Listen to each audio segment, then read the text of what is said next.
Welcome to our third annual Teach-In event. If you don't know what a Teach-In is, that's when the faculty come outside their classrooms and address the campus at large on an issue of public interest. And this year, our issue is post-truth, or are we living in an environment where the truth is no longer discernible or valued? As this is the first day of the World Series, we have a good lineup for you. I'll just want to mention all of their names now, and then I will be introducing my colleagues in planning the event. Actually, let me thank them first. Trina Larson is out of town, but Trina is responsible for a lot of this setup. Thank you. She appreciates it. And also on the planning committee is Joanna Ailman, who is our equity advisor on the college. And my partner in crime, Rob Fremland, who will be talking to you a little bit in just a minute. And actually, we have a couple of other introductions besides mine. Oh, by the way, my name is Joe Safdie, and I teach English here at Mesa.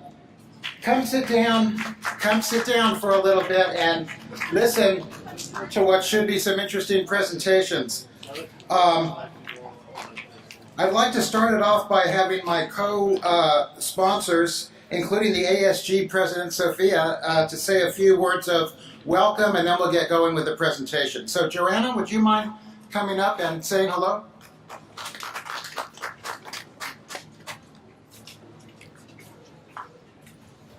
Good afternoon, everybody. Welcome to our third annual Teach-In. My name is Johanna Aliman, and I work in the Office of Equity and coordinate the stand and the farmers market events here on campus.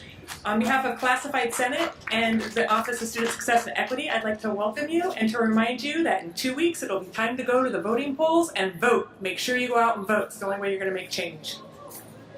Who's next? Sophia. Sophia, if you want to come up and say a few words. Hello, everybody. I jotted down some notes, so don't mind me if I'm looking at my paper. I apologize. My name is Sophia. I'm the AS Student President. That's the Associated Student Government that we have on campus. I couldn't be proud.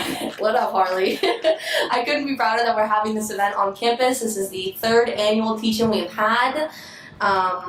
Participating in these discussions is what motivates a change, and having a platform that encourages these discussions is really important to able to promote inclusion, but also a real awareness of what's going on our campus. So rather than focusing on being heard today, the beauty of this kind of event is that we're really focusing on listening and making sure that people actively make an effort to hear each other and listen to one another.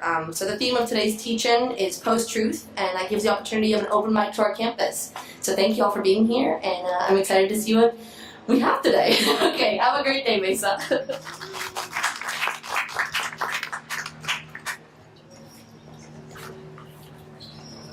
Thanks, Sophia. I'm looking forward to what we have here today as well. So to start this off officially, I would like to welcome the president of Mesa College, Pam Luster.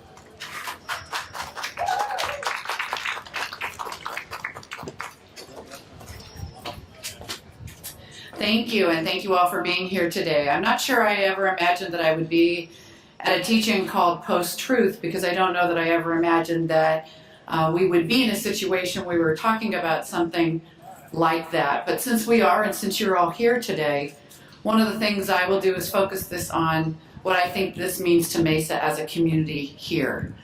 We exist, obviously all of us, in this sort of microcosm of an academic institution. And in an academic institution, as students, you get the opportunity to be in courses where you get to critically think about the kinds of things that you're hearing in your classrooms, and you get to learn from your professors, but you also get to think about what you want to do and what you think about that information when you hear it. So what I'm really interested in today is hearing from many of your professors about how they do that in your classrooms in a time where it feels as though it's difficult to center right in on what the truth might be. I know that you have science professors that have probably very interesting views, I will say interesting and well-founded views about what climate looks like. I know that we have math professors that think about the numbers of things, the facts. I know that we have English professors that help you learn how to critically think so that you can write. But in a post-truth environment, and I hope we get back to a pre-truth environment, you are going to be the ones who are going to create a society where we can trust what each other is saying is the truth, and we can have an opinion about it. We can think what we think about what you say, but it would be nice to know that we embed what we do in the facts. And so at a college, in this environment that you're in right now, you have the opportunity to form your own opinions. But what I'm hoping you'll understand is there are facts. There are undoubtable kinds of facts that are out there in the big wide world. And it's our job at Mesa to be able to share with you the kinds of critical thinking that you can engage in to determine that for yourself. So welcome to today. I look forward to hearing from your professors, and I'm glad you're here. Thank you.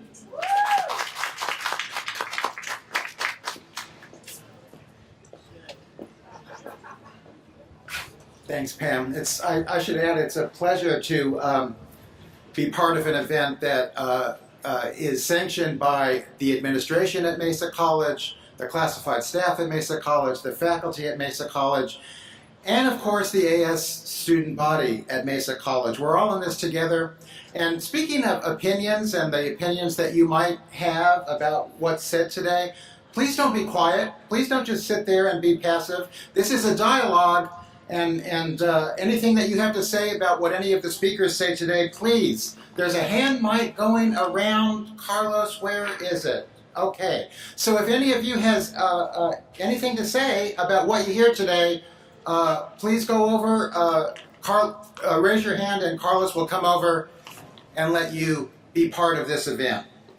So quickly, the lineup today is Rob Fremlin from Chemistry, Tom Arnold from the History Department, Michelle Rodriguez from Political Science, Ina Konevsky from Psychology, Mary Gwynn from Philosophy, Allison Steinberg from Library Science, Keith Cox from the History Department, Leslie Seeger from the Biology Department, and I'll sum up a little bit from the English Department at the end of these presentations. They're short.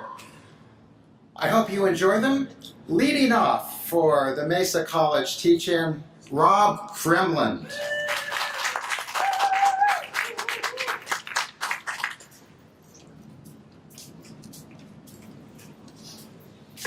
I thought he was going to say leading off and batting right-handed, but apparently not.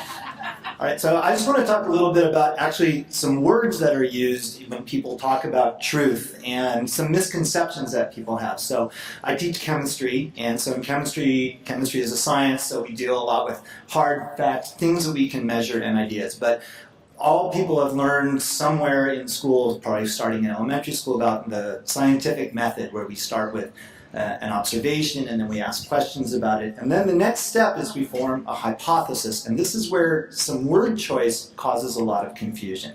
Because in science, when we have an idea or an explanation, but we haven't tested it, we call it a hypothesis. Later on, the next step is that we test it very rigorously with controlled experiments that we repeat to make sure that the data really is real, that it's not just, oh, we did the experiment this way and we got this result. We send the data out to other people to test it and see if it's correct. And then we form what's called a theory. And in the general population, people use the word theory, but they're really talking about hypothesis. Many people have heard someone say, oh, it's just a theory. And it's very dismissive. Someone says, oh, it's just a theory, so it's just like, it's like the Lebowski, oh, that's just like your opinion, man. But it's more than that. And a lot of times that's used to dismiss some ideas or some theories that have a large amount of data, maybe even hundreds of years of data. Just to give you some examples, the law of conservation of matter and those types of ideas have been around since the 1600s. Evolutionary theory started in the 1800s, and it's been revised over the years, but still, it's a theory, and it has large amounts of data. The one that's been under the most attack recently by the present administration, and if you look at the EPA website, just make sure you don't have food in your mouth when you look, because it'll go right through your nose. But when you look at that, they've been very dismissive about the climate change theory, and there's huge amounts of data right now. So it's very important to understand the differences between the words, or the word theory when we're talking in the general population, and a scientific theory, because scientific theories have a large amount of data that's been tested over and over by controlled experiments. And so when we see, and this isn't just limited to chemistry, physics, biology, this goes on to the social sciences. They have to use different methods to gather their data.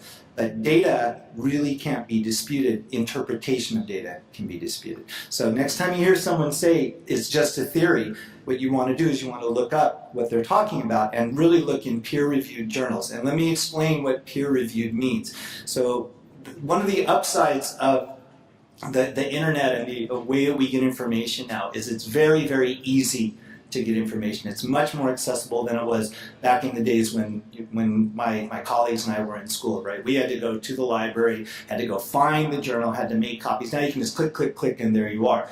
The downside, though, is that anybody sitting in a darkened room in front of a flickering screen can write whatever they want and put it up there. And so it's harder for people nowadays to really look at, is this real, or is it just something that somebody made up? Is it actually a theory, or is it just a hypothesis, or just someone's opinion? So when things are peer-reviewed in a peer-reviewed journal, before it gets to the journal, it gets sent out to people in the field who look at the information, they'll look at the data, they'll look at the conclusions that were drawn, and having sat in those types of conversations, literally the goal 90% of the time is, let's tear this paper apart, let's find out what's wrong with it before it gets published. And so by the time it gets published in a journal, it's been ripped apart, so to speak, it's been sent back, it's been revised, people have questioned the data. So in general, you can trust stuff that is in peer-reviewed journals. Again, every once in a while something gets through, every once in a while there's cracks that things slip through, but in general, you can trust that. And so it's very important also to look things up and trace it back to actually the source. So I really didn't have much more to say about that. I just wanted to kind of really make sure, that it's word choice and really misunderstandings between words, especially the word theory. So next time someone says, oh, it's just a theory, maybe you can call them on that and say, well, let's look at this. Is it actually just a theory, or is it actually a scientific theory that has been tested and tested and tested? So I'll just stop there, but I can answer questions if anybody has any. Hold on just a second. What are some of your preferred peer-reviewed journals that cover topics like climate change? Well, I have to actually look specifically at some of the journals because I'm not in that particular branch. But if you look at, let's see, NOAA, the National Oceanic, I forget what it's called, but I can actually find some for you. But you just look at some, I'd have to look at the actual journals. But Scripps has some really good researchers on that. Scripps Institute of Oceanography has a Center for Clouds, Chemistry, and Climate that does some research. I can look it up for you, though, and find specific journals about it. Okay. Rob, thank you.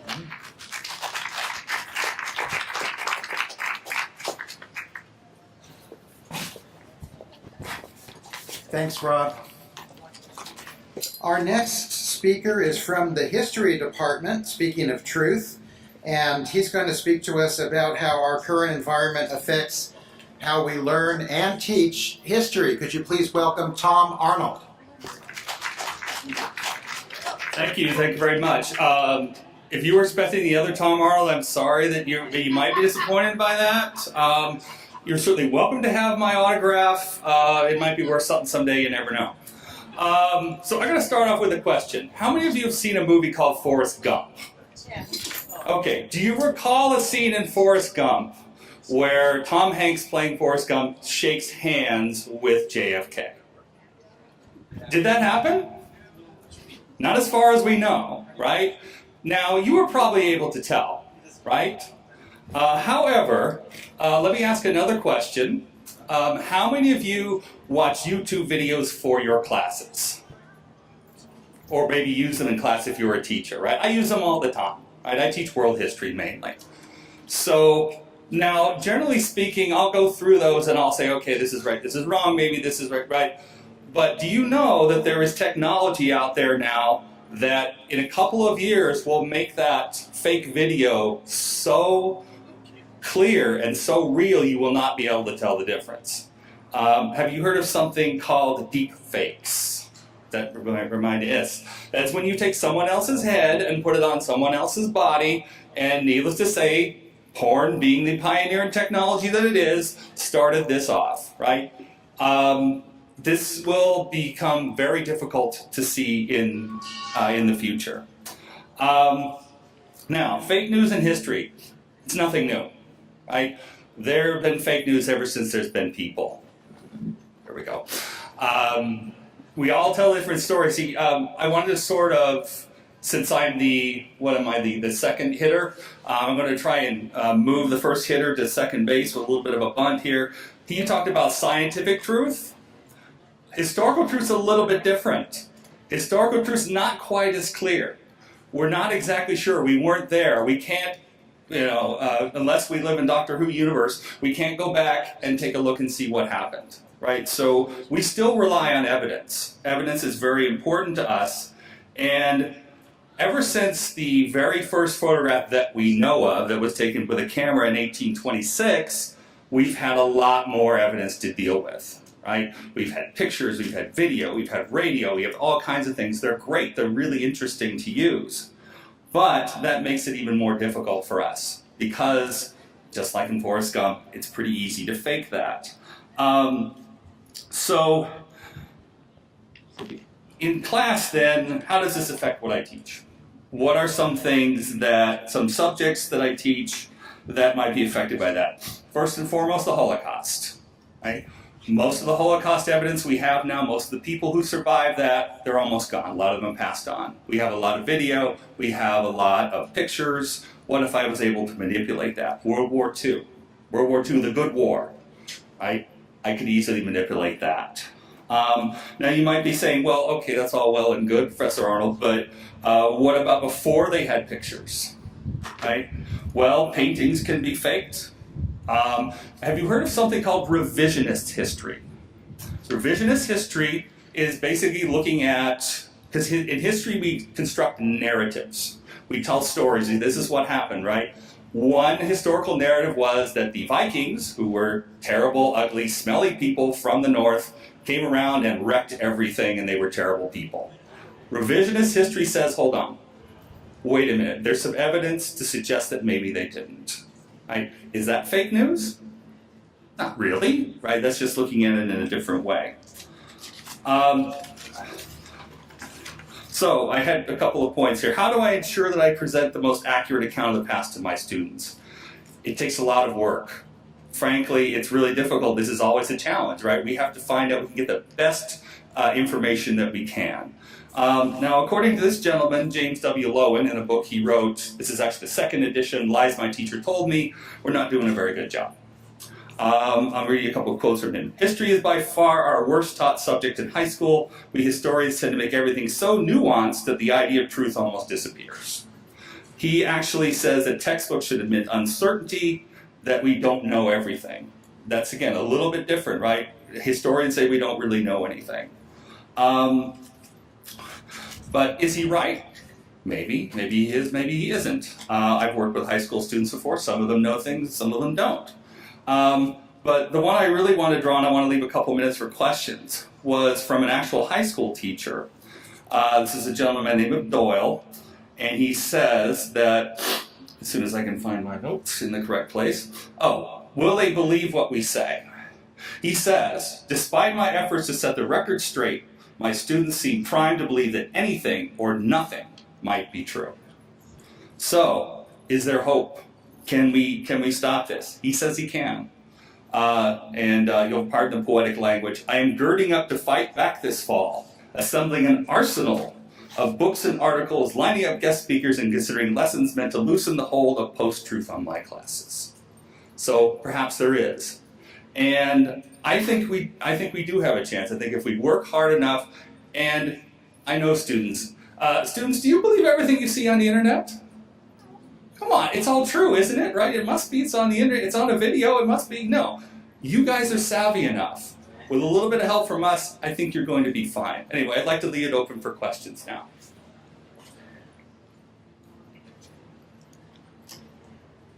Yes, sir. How would somebody benefit from faking history? Well, think about it, right? History is very important, particularly in American history, right? Like, we've always been taught certain things about our founding fathers, for example, right? What if you change that? Or what if you change recent history? An issue not in this particular campaign, a little bit less in this campaign, was service in the Vietnam War. What if you were able to fake a video of you getting a Medal of Honor, or you being in a battle you weren't even in?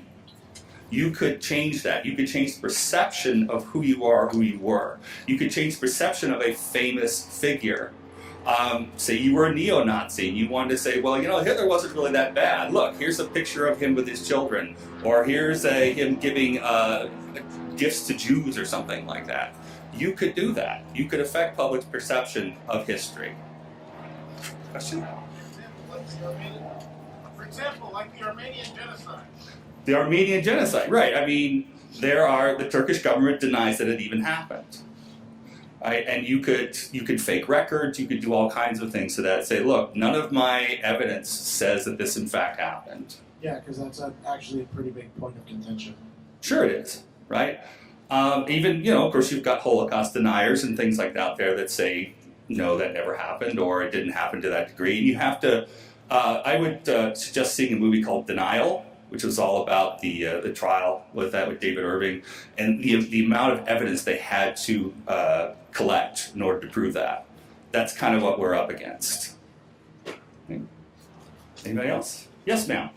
How do you think that we can train or teach young people to search for the truth and not just believe everything that they see? Well, I think we have to, she asked, how do we train young people to search for the truth? We did train them to be skeptical, to analyze everything they say, and there's lots of good resources about this. In fact, I think we've got a person from the library coming later who's going to talk about how to smoke out fake news, so definitely listen to her. There's just certain steps you can take. When you look at something, just don't take it at face value. Who's it coming from? Who is it aimed at?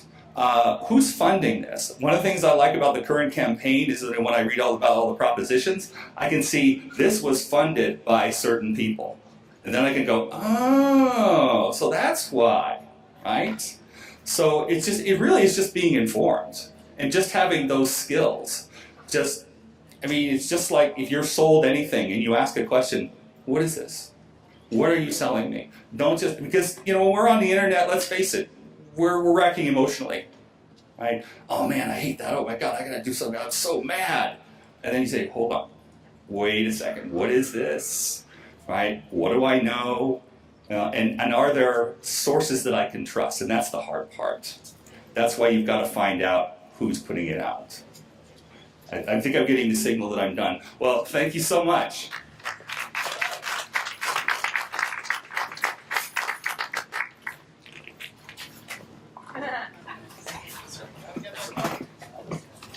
Thank you, Tom. That was great. Is Michelle here? I want to introduce Michelle Rodriguez from the Political Science Department. She's going to talk about post-truth as it relates to politics. And not for the last time today, I want to remind you, please vote. Michelle. Yes, thank you. Hi, everyone. Thanks for coming out today. Professor Safdie asked me to talk a little bit about truth in politics, and in some ways this is more difficult than talking about lying in politics, because that has a very old tradition, right? Going back to Plato and Machiavelli And in some ways, we're more familiar with this pairing of lying in politics than we are with truth in politics. But the current assertion is that post-truth is something different than lies. So that's what we're trying to piece together here. What is it that we're talking about? That somehow it's different. And I want to just read a little excerpt from The Economist magazine about this. They argue that post-truth politics is more than just an invention of elites who have been outflanked. The term picks out the heart of what is new, that truth is not falsified or contested, but of secondary importance. They are not intended to convince the elites, but to reinforce prejudices. Feelings, not facts, are what matter in this sort of campaigning. Their opponents' disbelief validates the us versus them mindset that outsider candidates thrive on. And if your opponents focus on trying to show your facts are wrong, they have to fight the ground you have chosen, right? Now, in the context of this, then, what you might say is that reasoned discussion kind of evaporates like, water on a hot sidewalk in San Diego during the summer, right? We just kind of walk away from discussion, we unfriend our friends, and we stop talking about politics with our family, thinking that it doesn't really matter. But I want to say that it does matter, and I want to think about this a little bit. I want to make 2 points, and I want to draw upon the writing of a guy named Yuval Harari. I don't know if anybody's read any of what he's written. And also some political science research. So one of the things that Yuval Harari writes, and this is from a book called 21 Lessons for the 21st Century. And I'm going to read a little quote. The essential defining element of humans is that we create our world through fiction. And one might say that, and so this is me speaking now, the latest episode of a Republican camp and a Democratic camp is kind of the latest in a series of accounts going back to the beginning, really, of humanity, of ways to try to organize the world in order to control it. And so, for me, in a way, like thinking about it this way, it's not so much, a battle between trying to find the perfect truth, but understanding that we're all engaged in this fiction writing as a way to understand, make sense of our world, and also to control it, right? And so the use of post-truth, in a way, is a way to kind of control the agenda and to control what's going on. So Yuval Harari writes, as a species, humans prefer power to truth. We spend far more time and effort on trying to control the world than on trying to understand it. And then even when we try to understand it, we usually do so in the hope that understanding the world will make it easier to control it, right? Therefore, if you dream of a society in which truth reigns supreme and myths are ignored, you have little to expect from Homo sapiens. Now, for me, this kind of relieves me from a sense of like, I have to make sure that they accept my truth, because I realize that that is something that is kind of elusive, right? And it's something different from what we are engaged in, which is understanding the world in terms of a fiction or maybe even stories or something like that. I think somebody later is going to talk about something like this. And so this kind of approach then gives us a sense that it's not these kinds of fictions like the Republicans and the Democrats are not something to kind of overcome, like we can all be one people or something like that, but rather we can try to forefront different fictions. So maybe we would forefront the fiction, for instance, that we are Americans and that we are citizens of a democracy, as opposed to these others, which are also going to be circulating, right? Now, Yuval Harari makes a couple of different recommendations. And I like this so much because it's very similar recommendations I make to students in class at the end of every semester. One is to make sure that if you want reliable information, so in other words, the fiction that we're talking about doesn't mean that that there's no reason to pay attention to something like fake news, right? We still want to try to understand the world that's out there. That doesn't mean that truth doesn't exist, but it's overlaid with these other fictions. And so he says, if you want information, then pay good money for it. And we're talking about paying for newspapers, right? We're paying for journalism. A lot of us are trying to get things for free, and when we're given things for free, they don't come without a price. They come with the price of imposing a kind of fiction that's going to try to control us. And he says the second really important thing to do is to make the effort to read the scientific literature, right? To make sure that you know about it so that you can represent it. Now, when it comes to the second task, I want to talk about political science research, because political science research gives us some reason to be very hopeful about this. So in a paper called The Elusive Backfire Effect, Mass Attitudes, Steadfast, Factual Adherence, political scientists are looking at the question about the role of factual corrections in our understanding of political truths, right? So, this fact check organizations that you see out there, right? Do they actually result in anything? And there was some early research to suggest that actually there was this backfire effect. That if people believed something because they believed it, not because they had any sense of what was true or not, and if you gave them a correction, they would actually believe the wrong thing more strongly. It's called the backfire effect. And so political scientists are starting to understand that actually that's not the case. And that with many different truths, if you give people corrections, there's a lot of evidence that they make a difference. So for instance, when you give corrections about whether undocumented immigrants are disproportionately criminal, right? What you see for both people on the liberal side and the Republican side is that when you give them correction for that information, they do change their views. When you give corrections about, for instance, the question about whether U.S. taxes are the highest in the world, which they're not, if you give corrections, you see people on both sides of the political spectrum change their views. When you say that, tell people that discrimination is the sole cause of the gender wage gap, which it's not, right? If you give them a correction, they do change their views. Liberals and conservatives are willing to do that. But when you look at the data, what you see is that there's still a lot of motivational reasoning, right? So on whichever side of the political spectrum you're on, you'll change your view less or more than the other side will, right? But you'll still change your views. And I find that a reason to be hopeful in the context of all of this. So one reason to be hopeful is that we are fiction-making creatures. And so in some ways, this is not that alarming. It's another episode of what we are always doing, right?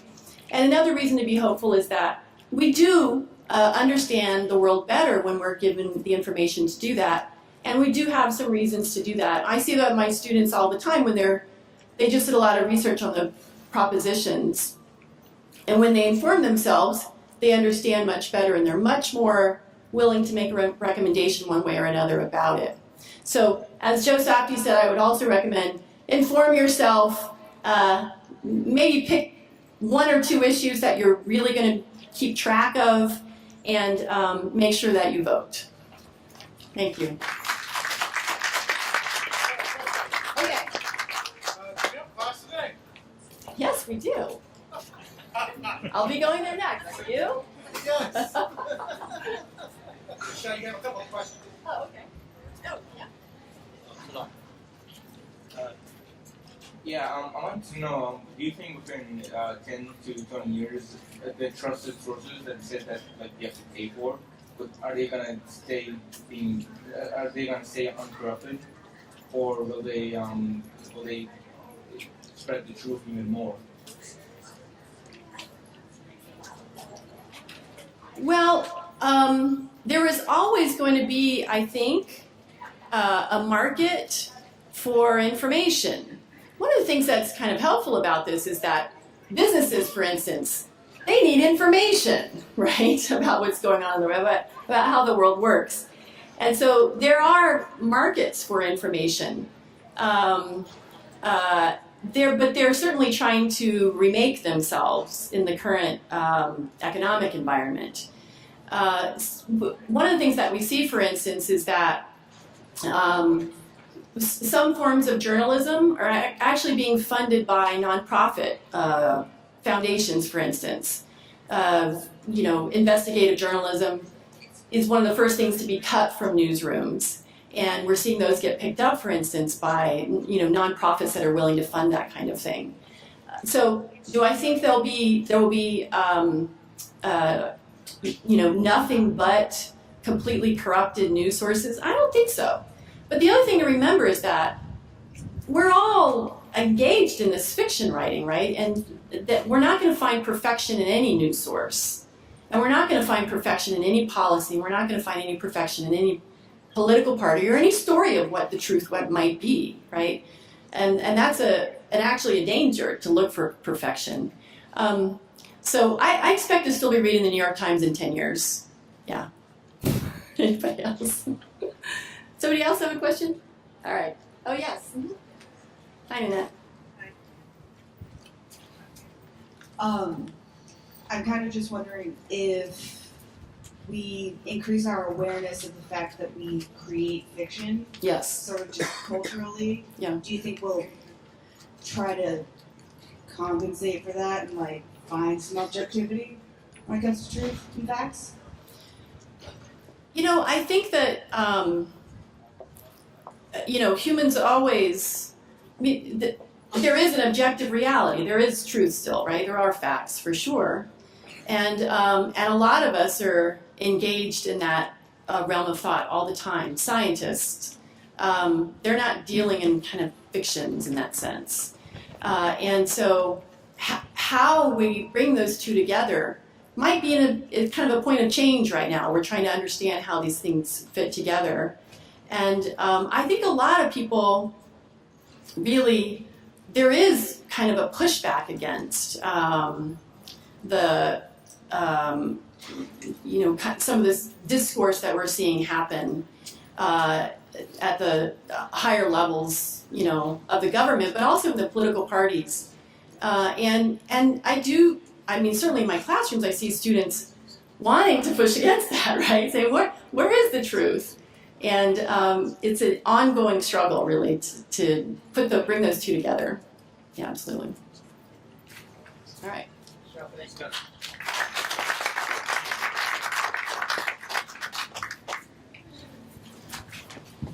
Our next speaker, standing fifth, is someone who has been with us for the previous two teach-ins and is back again for a third try. She rocked the house the last two times. I have reason to believe she will again. My friend and colleague from the psychology department, Ina Konevsky.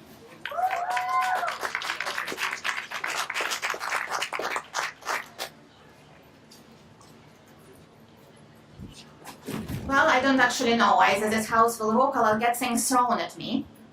Because I am going to start by asking a question. Depends how much attention you've been paying to current politics. I'm hoping this was a situation that's kind of inescapable. We recently had this very large debate concerning the Supreme Court nomination, right? And this resulted in a lot of people, certainly in my circle, repeatedly saying the same thing. So I'm going to ask you if you would also say this. Do you believe Christine Ford? Raise your hand if you do. I don't. I don't think she's lying, but I don't think I believe her either. Neither do I believe Brett Kavanaugh. I think I have even less reason to believe Brett Kavanaugh based on what I know about how memory works than I have to believe Christine Ford. What makes me particularly sad about not believing Christine Ford is something that she specifically said as a psychologist when she was giving her testimony. She said that something was indelible in her hippocampus, which made me really sad. Hippocampus is not a structure that stores memory. Hippocampus is a structure that is involved in creation of long-term memory, but it does not keep them. So when she said that, I started questioning even more. What was she remembering and not? And that is speaking also as a survivor of a sexual assault in my youth. I was slightly older than Christine. And it's also speaking as a person who, when I was in middle school, held a very particular belief that you might or might not share. Likewise. Remember middle school? Was that fun? Anybody liked middle school? Anybody has, congratulations, you're very rare. Anybody has bad memories of middle school? Anybody when you were in middle school had thoughts like, this is such a horrible time, I will never forget it? Or maybe I wish I could forget this and pretend this never happened, either way. So my first week of 8th grade, one thing I definitely remember of that week is how often during that week I thought, I will never forget this week. This was horrible. It involved some very drastic bullying, involved potential violence, involved a friend of mine who I thought was more at risk than I was, that I was trying to protect, involved me eventually moving classrooms, involved lots and lots of bad stuff. Now this was all in Soviet Union, so that is a whole another thing that happened there. But the thing is, I don't remember it that well anymore. I remember it was bad. I have like flashes. I can tell people about it like I'm telling you now in general terms, but I don't remember the details. And when I think to the sexual assault that happened to me when I was 17, I also have flashes and I don't remember the details. So certainly when Christine Ford was testifying and she didn't remember some of the details or they've changed in her recollection, there is nothing at all unusual about that. The problem is how much detail that she said she did remember was something that really did happen. Think about your very first memory, like the very first thing you remember. Anybody has like a very early memory, maybe when you're 2, 3, yeah? How well do you remember it? Is it like a picture? Well, how old were you? So there is an image, right? Anybody else? Have you told anybody about this memory? Yes. How many times? Handful. Story says the same. Likewise? Okay, so my first memory, I'm about 3, I'm in my grandparents' house. I'm in this pink room, the light is pink, the walls seem pink, everything's pink and so pretty. And I'm on this big giant bed and a dog comes into the room. A German Shepherd that my grandparents had. And I get so excited and I start playing with the dogs even though I was supposed to have a nap.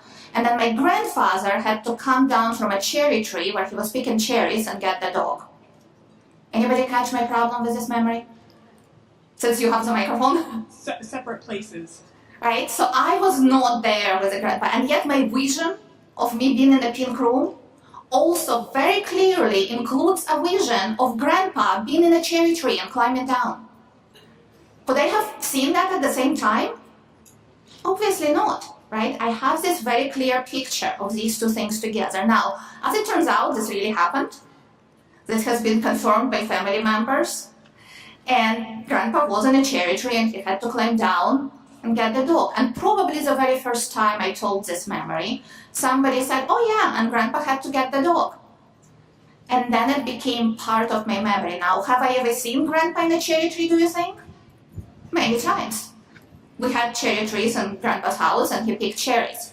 So the memory becomes constructed, and I think it kind of goes along with this question, is the truth constructed? Do we construct our reality? We certainly do. We construct our memory all the time. And every time you tell it, it changes. And it's a scary thought, especially when you're considering something this important and on something so much hinged in this particular situation. Personally, I did not want this confirmation to happen. Personally, I sympathized a lot with Dr. Ford. I understand how she felt. I thought it was tremendously brave what she did. One of the things I did do on social media at the time was share my story and say you can't tell somebody that it's a problem that she's telling it years ago. I didn't tell anybody for years either. There are reasons for that. We understand that. but that doesn't mean it actually truly happened the way she thinks it's happened. And it doesn't mean she's lying. When we tell our truth like that, we do not lie. This becomes our truth. This becomes our memory.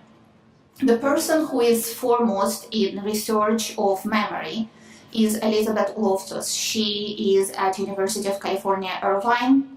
I think she's verging towards retirement. I have heard her speak a number of times. If you haven't encountered her in any of your classes, there is an excellent TED Talk that she has done. It's about 17 minutes long, where she talks about her memory research. She stumbled onto memory research, but she was called to be an expert witness in a case where a father was accused of sexually abusing his daughter, which she claimed many, many years later after abuse happened, as is often the case. The problem with that case is that her memory turned out to be completely constructed during therapy, which is sometimes a problem in psychoanalytic therapy. So please, do yourself a favor. Do not go to psychoanalysts, go to behaviorists. Speaking as a behaviorist, yes, I know, tooting my horn here, but we do not try to make things up, we just deal with what is. That's a different approach. But in psychoanalysis, they will often try to uncover things, and often that is done by making suggestions, and people kind of accept the suggestions and go with them. And so Elizabeth Loftus, the first thing pretty much I did when I heard Kristen Ford's story is I went on the internet and I looked up what did Elizabeth Loftus have to say about it, if anything. I've been a pioneer in research in false memory, and of course Elizabeth Loftus got interviewed. And unfortunately, for perception of that interview, the person that interviewed her was conservative, which immediately clouds people's perception, which makes me go back to this question, look at the sources, right? Be skeptical, ask who is asking the questions, ask who is paying the money. Yes, but you have to do it both ways. The person asking the questions was conservative, but Elizabeth Loftus is a self-professed hardcore liberal. She is self-professed hardcore feminist. She did not like saying what she was saying. Like, I really do not like saying what I'm saying, which is why I made myself wear this t-shirt. I don't like it. It doesn't matter what you like. My favorite quote about science is a quote by B.F. Skinner, because again, I'm a behaviorist. And he said, science is willingness to accept facts, even when they are opposed to wishes. Now, psychological science is problematic because it's probabilistic. That is, we do not have answers for every single individual. We have answers for an average person. Now, sir, are you average? Yes, you. Are you average? I would consider myself to be. In all ways? There's nothing special about you? I wouldn't say that. I would say Okay. Are you average? Are you the same average as he is? probably not. Are you average? You're special. You like middle school. Right? None of you are actually average on everything. And we have to go over probabilities. So what Elizabeth Loftus says, basically, is in a lot of cases, for example, 25% of people in one study, 20% of people in another, 30 in a third, where they've tried to create false memories. For example, creating a memory that you have been lost in a mall, or that you have shook hands with Bugs Bunny in Disneyland. Could that happen, by the way? I've actually tried to recreate this experiment in my Psychology 101 class, and usually a couple of times a semester I get somebody raise their hand that says they shook hands with Bugs Bunny. You set it up a certain way that they start believing that, just in the list of other characters. So it's not hard, and it's not going to be everybody that's going to have a false memory, but it happens.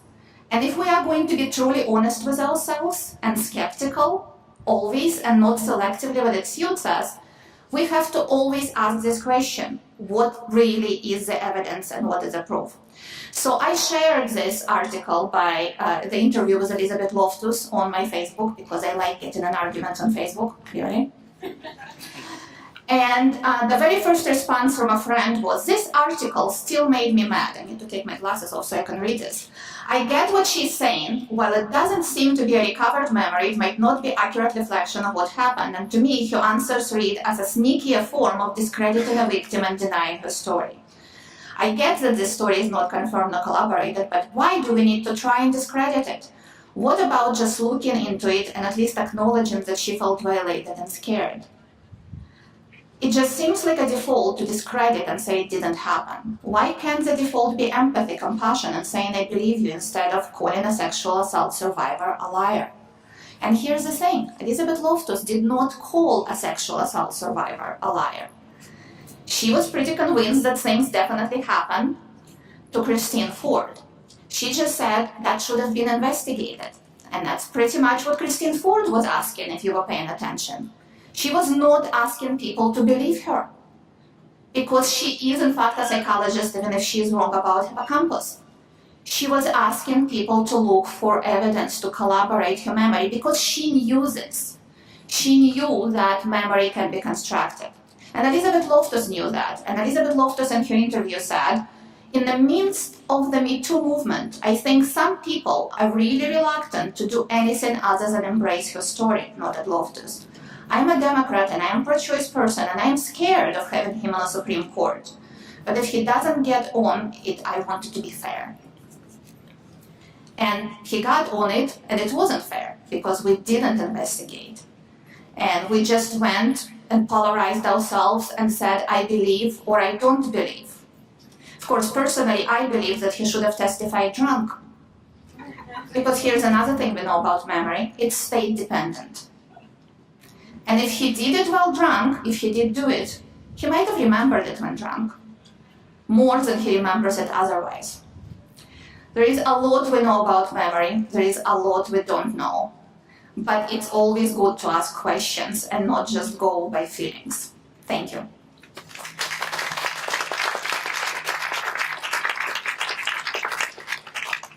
Questions? No questions? Okay, I'll go teach class then.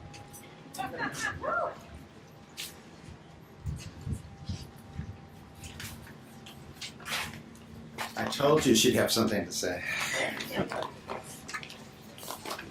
The next discipline represented in our speakers today is philosophy, and philosophy for some time would seem to have something to say about what is true and what isn't.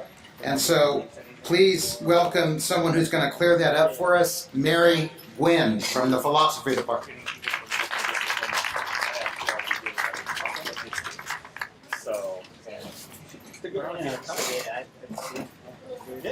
Hello. I don't know if I'm going to clear it up, as Professor Safdie says, but I do have a few things to say. So I'm Professor Mary Gwynn. I teach in the philosophy department here on campus. I teach a lot of logic. It's a class I've taught for almost 20 years now, logic and critical thinking. I can't recommend it highly enough. It started out for me 20 years ago as something I could do. I was pretty good at it, and it became a labor of love. It's my favorite class to teach. And today I want to talk a little bit about critical thinking and the role that it has in your life, your intellectual and practical life. And I this morning wrote down, put in kind of a definition form, what I think critical thinking is, as somebody who's been teaching this for a while now. And what I think of critical thinking is this: it's a habit of mind involving skill in applying the rules of logic and good reasoning with the ultimate aim of getting to the truth. We tend to think that truth is valuable. And there are other things that we value in our lives, but we do tend to think that truth is valuable for various reasons. If you know the true result of a medical test, whether or not you have a disease, that's a valuable piece of information for you to have, because if you have that information, you can get treatment or not get treatment. And one of the things that I wanted to share today it's a piece of research that came out recently, and I've actually shown a little video about it to some of my classes. It's a paper that was published in Environmental Research Letters, and it's called Deconstructing Climate Misinformation to Identify Reasoning Errors, and it's by these three professors, Cook, Ellerton, and Kincaid. And Cook is an environmental scientist. Ellerton and Kincaid are philosophers, and they're all out of the University of Queensland. And in that paper, they say what I've been saying for a long time, but they're talking about with regard to how do you combat climate change denial. And what they say in this paper is, look, the way you combat it is you teach people about critical thinking, about the rules of logic, about, ways to reason well, and errors that you should avoid. I've been saying this for a long time. When you know how to think well, you can make good decisions in your life. Practical decisions like, what kind of person am I going to be? Where do I want to live? How do I want to live? Who am I going to vote for? Right? Things like that. It's very important to be able to make clear, good decisions about those kinds of things. So critical thinking and aiming for the truth impacts us every day in our ordinary existence. And so that's why I think, it's what I teach is so important, and why I love teaching it so much, because it really does make other people's lives better. It makes your life better, it makes other people's lives better. So I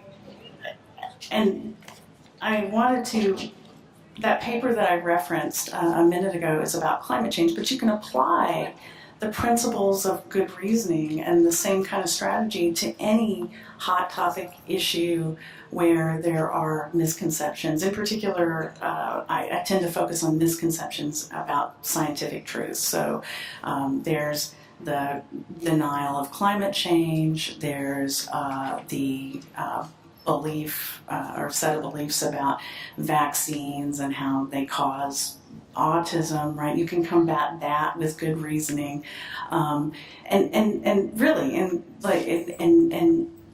it impacts when you do these things. When you take it on yourself to understand, right, the misconceptions, and then to address those misconceptions, right?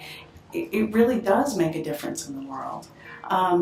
So I'm not sure if I cleared it up, but that's what I have to say. So thank you.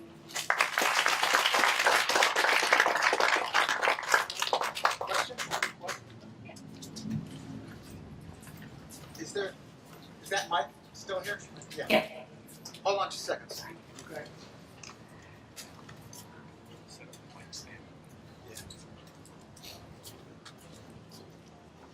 How do you deal with the misrepresentation that black people are inferior to whites in terms of intelligence?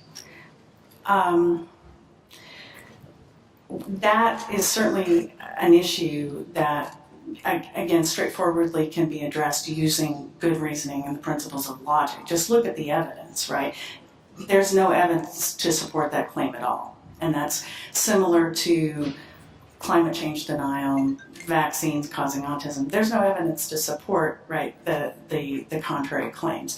So that would be one of my go-to things, is to point out there is no evidence of superiority. Right. Well, you've got social Darwinism, and you've got genetic supposed research. Right. So, I'm not aware of genetic research, but social Darwinism is false. It's a misapplication of Darwinian principles, and even Darwin knew that. I know what you're getting at, but it's just false. So I mean, that's, yeah. So those would be, that would be my go-to, is, what is there is no evidence to support that claim. And then again, going back to applying, rules of good reasoning, etc., and avoiding, logical fallacies and things like that. right, but is there a way to use your philosophy of coming up with some sort of reasoning as opposed to just saying, that's false? Oh, no, to come up with an argument, sure, yeah, of course, yeah. Go to the facts and create the argument based on the facts. So first of all, the claim that whites are superior, right, is based on a falsehood, right? And that in itself, right, makes the argument a bad argument. If you start with a false premise, right, then the argument is automatically one to be rejected, definitely. Thank you. You're welcome. Anyone else? All right, thank you.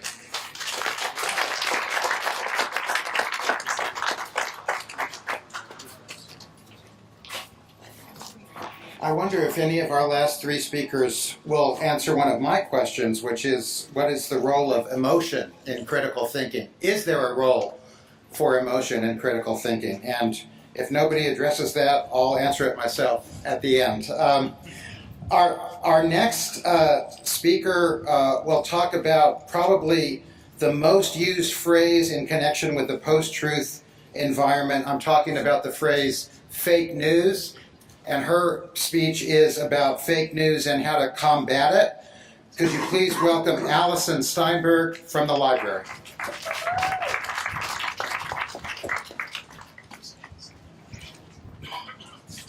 I'm also known as Allison Gerganis. I got married, so Steinberg's my middle name now, so Allison Steinberg Gerganis. So when you want to find me, just put in any of it and you'll find me. Before I start, I found out something while I was researching this, and I could talk about this all day long, so I gave myself notes so that I would follow a trajectory that made sense. But there is a piece of technology coming out about a year or 6 months away that will actually, if someone were to put you on tape and you speak and they interview you, they can actually go back and have you say anything they want you to say, and you'll look like you're saying whatever they want you to say, creating any fake news they would like to create. So anything coming out of anybody's mouth. So it becomes really important to understand, how do we deal with this kind of thing. So let me start by taking you on a slight journey to the past. Back in, let's say, the 70s, there weren't that many ways that we could get news.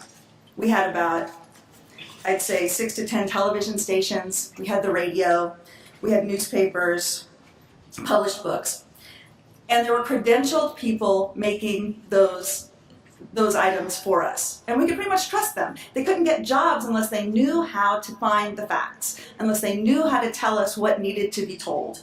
And that was pretty easy for us back then. Don't get me wrong, there were tabloids. You've all seen them, they still exist, right? The ones that tell you that an alien baby impregnated a woman and there's now a new race of people. The ones that say that you can smoke this cigarette and it's got vitamins in it and it'll keep you alive longer than 95, whatever. You know, those things existed also. But at the time, we thought of them as kind of kooky. We thought of them as something different and something that most people didn't believe. There were believers, but most people didn't believe those things. Because we had our mainstream media news that told us things that were based on fact, and we believed them. Now, when I talk about the mainstream media, we've used that word a lot lately in the 21st century. And mainstream media is fake news. We've heard that, right? But let's think about the mainstream media for a moment. The New York Times, I looked it up, they were established in 1851. The Los Angeles Times was established in 1881. Fox News, an alternative news source, was established in 1996, over 100 years later. They have a different way of feeling about how the news should be produced and who should give it. And you can tell just by watching the Fox News and watching, say, CNN, who we tend to believe more as far as their factual, going back into the facts. If you watch a station like Fox News, you'll see that over and over again, they'll say similar phrases. A phrase will come up again and again and again and again. You watch CNN, that doesn't happen. You watch MSNBC, that doesn't happen. It's because they're being fed a line and they're being told, this is the line that we now believe. Everyone needs to believe this. You need to push this. Whereas your mainstream media does their own fact checking, they can lose their jobs if their facts are not correct. they can, and if they lose their job, they're not getting another one, because chances are if a journalist is not credible, nobody wants them anymore. Fox News, we've found out they're not so credible. And how? We check the facts. We go back, we look at the research, we look at what people have actually said, we look at what the researchers have found, and we find out that what's said is not in fact true. But what you've got is a bunch of people that don't want to go back and check the facts. They want to hear something that's fun and sensational and interesting, and they want to retweet it. And it's so interesting, they think everybody needs to know, and they want to repost it. And the difficulty with people who repost sensational things is it catches like wildfire, and it reposts and it reposts and it reposts and it reposts. Which is interesting, because the things that are factual don't tend to repost as fast. Research has been done, doesn't. Because it's not as interesting, it's not as exciting, it's not as sensational, right? So that's a problem. What you need to know is you don't want to be that person. You don't want to repost and repost the sensational things, no matter how much interesting they are, how fun they are, and why is that? How many of you have unfriended somebody because you cannot stand all of the reposting of the things that are unbelievable? We've all done it, yeah? There's always that person that keeps posting the things, and you don't want to hear the things because the things are wrong and they're not listening, and when you try and tell them, hey, this is the fact, they don't want to hear you because they've got the thought. They're so wedded to their theory that they only go out and find things that support their theory. You don't want to be that person. If you have a pet theory, that's great, and you can go out and find things that support your pet theory, but you also need to find the things that do not support your pet theory. You need to find the things that argue against your pet theory, because there is no way that you can do a good job of supporting what you believe unless you know what other people believe. And perhaps they'll change your mind. That's okay. Or perhaps they'll move you to another direction or give you more information. But you can't let them tell you just the one thing. You need to know all of it. And speaking of your social media presence, not only do you not want to be that person, understand people are looking at you. And the people who you want a job from are looking at you. They now look at your social media persona and decide, are you going to be a person we want to hire? If you're reposting things that are alternative facts, also known as lies, then do they want to have that person on their list of people that they can trust to do their research, to tell other people how to do things? You're not trustworthy, and you need to be trustworthy if you want to be hired.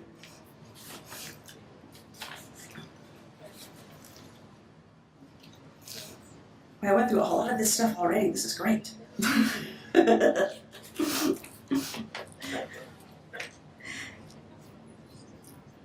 Yeah, I think the whole point really is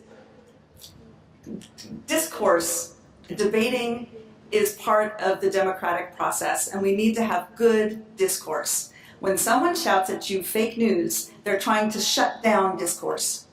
They don't want you to be debating the facts. They want to stop the facts. They would rather have you debate what is a fact than take the facts and debate it as a discourse and decide what is and is not something that we can go with the facts. I mean, think about a scientist. Scientists are always trying to disprove each other, are they not? That's the whole goal of science, is to say, okay, you found this piece of research, I'm going to go do it again and see if I can prove it again or prove something different. That's the whole goal. So you want to make sure that you're able to have the discourse. You want to make sure that you're able to have all the sides. And that's really my point. And how do you do that is you've got to do the work. The easy stuff that comes right up on Google, your algorithm that Google has knows what you want because they know what you've searched for. They push all the things they know you like up to the top. That's what you get. You need to go further. You need to push further. You need to do the research. If you don't know how to find good information, you come to the library.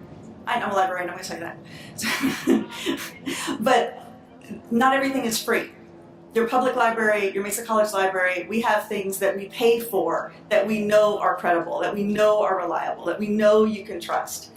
And if you don't know if something is true, go to an expert, go to a librarian. We have master's degrees in information science. It's what we do for a living. We do research. For you, we help you do research. If you can't trust something you don't know, then you need to find out. Don't just believe what you hear because it's sensational and it's interesting, or it sounds good, or it looks good, because we all know that anybody can put anything up on the internet and make it look fantastic. So that's pretty much where I'm at with that. Just be very, very careful and engage in public discourse. Don't just listen to one side of the story. Know all the sides. No matter how repugnant you might find that side, it's important. So that's. Question? Yeah, so the whole thing you said with fake news, when someone is talking about fake news and then you try to bring up an argument, and they say, well, with the facts, whatever, if they try to shut you down, wouldn't that be applicable to the other side also?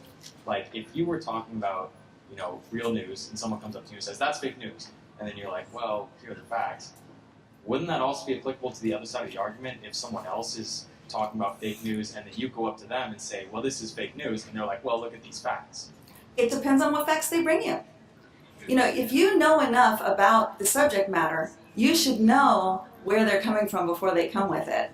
And you should be able to speak to both sides. So if they try and shut you down, your goal is to say, yes, but, and we're talking public discourse, perhaps what they're saying is valid. And that's great. Now we're debating a point, and we're having a good debate about a piece of information, and we're trying to decide what is true. However, if they just try and shut you down and say, that's fake news, done. Which is what we find more and more happening. And, I'm just going to give you my side. I'm just going to give you my side. I'm just going to give you my side. You can't have the public discourse. It's just shutting you down because they're not willing to go to the other side and do what you did and discuss both sides. That's the difficulty there. And yes, if they do have facts, if they do have their part, great, carry on. It's a great thing to do. And it's uncomfortable. And it doesn't feel good to anybody. But it's interesting, and it will help expand both of your minds and get your critical thinking skills going, and it potentially will move forward information on that subject matter. Yeah? Thank you.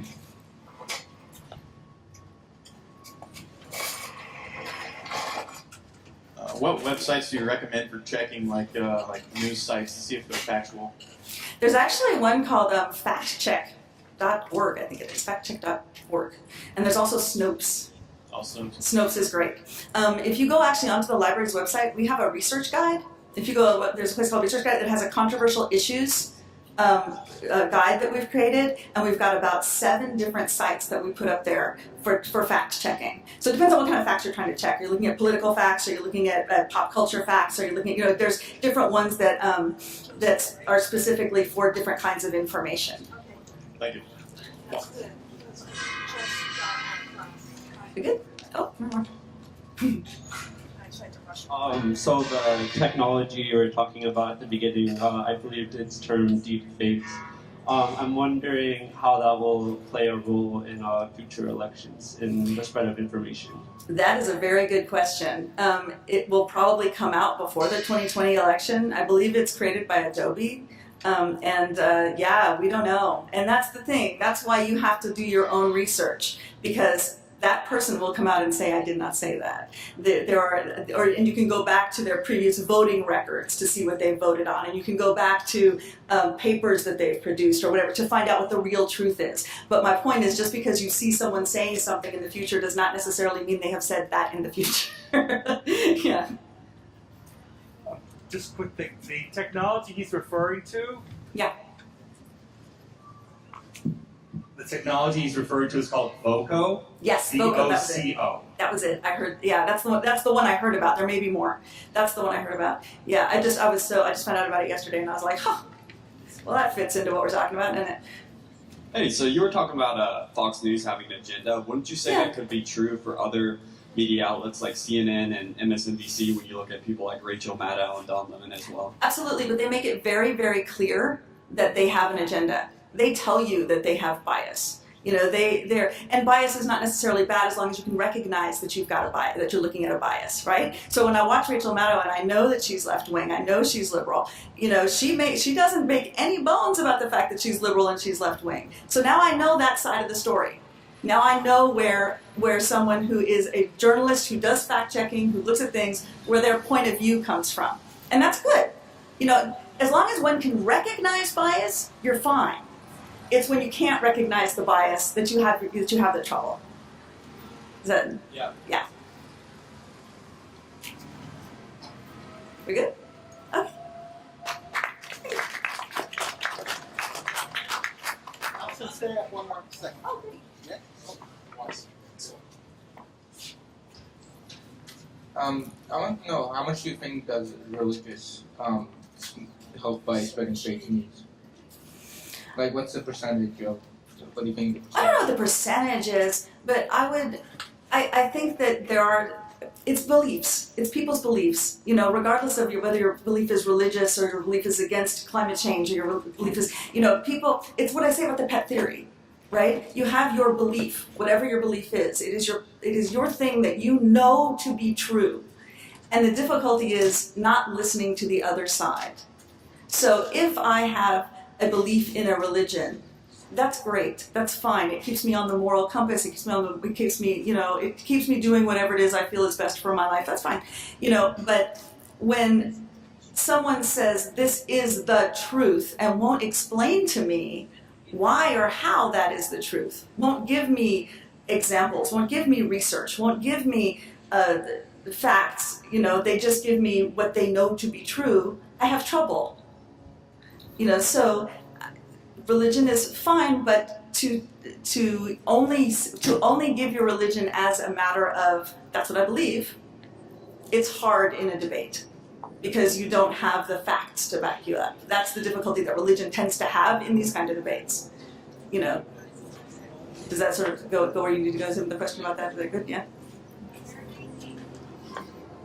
Allison, thank you. You're welcome.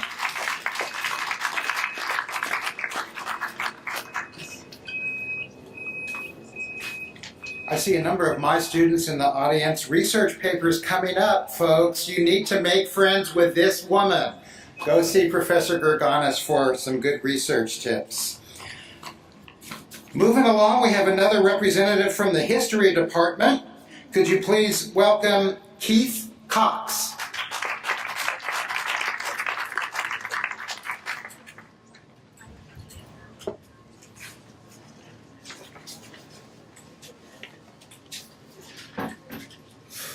What's up, guys? My name is Keith Cox, and I teach in the History Department. I've been teaching there since 2014, and if those people who are here, who are my students, are going to be very disappointed that I'm not playing a song before I start.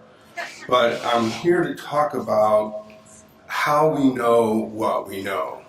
And it's very appropriate to the historical research because we want to understand the past, but we can't just understand the past by looking at the facts. And the reason for that is because we're looking at the past through a worldview or through a vision that is different from the people who lived at that time.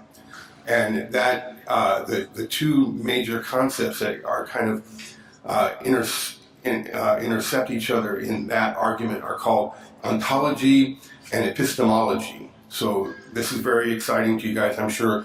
But it is actually a very interesting subject, and so I want to talk about it as a historian. And I'm going to start with reading a passage out of a book that's actually about how history is produced. It's not a history book, it's how do you produce history. And it's centered on the Haitian Revolution. The Haitian Revolution was the first slave revolution in history, the first successful slave revolution in history that ended up with a democracy based on the principles of racial equality. So this is right before the history. Haiti was actually called Saint-Domingue. It was a colony of France. And there was a colonist there named Labarre, and he wrote a letter to his wife in France. And let me just read to you this one paragraph. It says, in 1790, just a few months before the beginning of the insurrection that shook Saint-Domingue and brought about the revolutionary birth of independent Haiti, French colonist Labarre reassured his metropolitan wife of the peaceful state of life in the tropics. He wrote, there is no movement among our Negroes. They don't even think of it. They are very tranquil and obedient. A revolt among them is impossible. And again, we have nothing to fear on the part of the Negroes. They are tranquil and obedient. And again, the Negroes are very obedient and always will be. We sleep with doors and windows wide open. Freedom for Negroes is a chimera. So, oh, sorry. You may not be familiar with the term chimera, but here are some synonyms that I found. Illusion, fantasy, delusion, a dream. So what Labarre was saying was that the Negroes couldn't possibly even imagine a revolution for freedom in the same way that white people would be able to understand freedom. The French Revolution was kind of ongoing at that time. And the question that we have to ask ourselves is, well, how did he know that? Do you think he was telling the truth? And the answer is, yeah, probably he was telling the truth. He knew that slaves couldn't imagine freedom in the same way that white people could. How did he know that? Well, he just knew it. Everybody knew that. At the time, it was like everybody knows that. Everybody knows that slaves are subhuman. They're from Africa. They're not the same as us. They don't look the same as us. They act differently than we do. They're just not. They're not fully human like we are. And that's what ontology is. Ontology is the things that we know that we may not even know that we know. See, now we're getting somewhere. That we know things that we don't even know that we know. The problem with knowing something that you don't know that you know is that if it's wrong, which it just so happens that Labarre actually was wrong. He was telling the truth, but his truth was wrong. And the problem is, if you're wrong, you can't know that you're wrong because you don't know the fact that's wrong. I just confused myself, sorry. Everybody knows that black people are not, this is what Labarre's writing, okay? Everybody knows that black people are not equal to white people. Everybody knows that. And so because everybody knows that, you never question it. Everybody knows that, right? And so then what happens is that Labarre had to be, and many other people at the time had to be shaken from their knowledge that they didn't know they had. And the question then becomes, well, how do you interrupt a false knowledge like that? And I'm going to use another example from history to explain how that fits in with the limits of knowledge. Okay, I'm going to go all the way back to about 150 AD. And at that time, everybody knew that the Earth was at the center of the universe and that the sun rotated around the Earth. It's called the geocentric model of the universe. And there was a mathematician, a Greek mathematician named Ptolemy, who proved that mathematically, that the Earth was at the center and that the sun moved around the Earth. The thing that what Ptolemy's task wasn't to discover the truth. It was to prove what we already knew to be true. Do you follow what I'm saying? As it happens, the Earth isn't at the center of the universe, okay? We're going to find that out later. The reason why we find that out is because many centuries later, in the 15th century, the wrong mathematical model of the Earth being at the center of the universe broke the calendar. And it was really important for the calendar to be correct, because if the calendar wasn't correct, then the church didn't know when to do certain things, like have different festivals and feasts and things like that. And that was very important because the church was the foundation for society. So breaking the calendar was a very was a real challenge to the power structure of the time. And so what happened was they got this guy, a Polish monk named Copernicus, to fix the calendar. And the way that he did that was by he had an epiphany.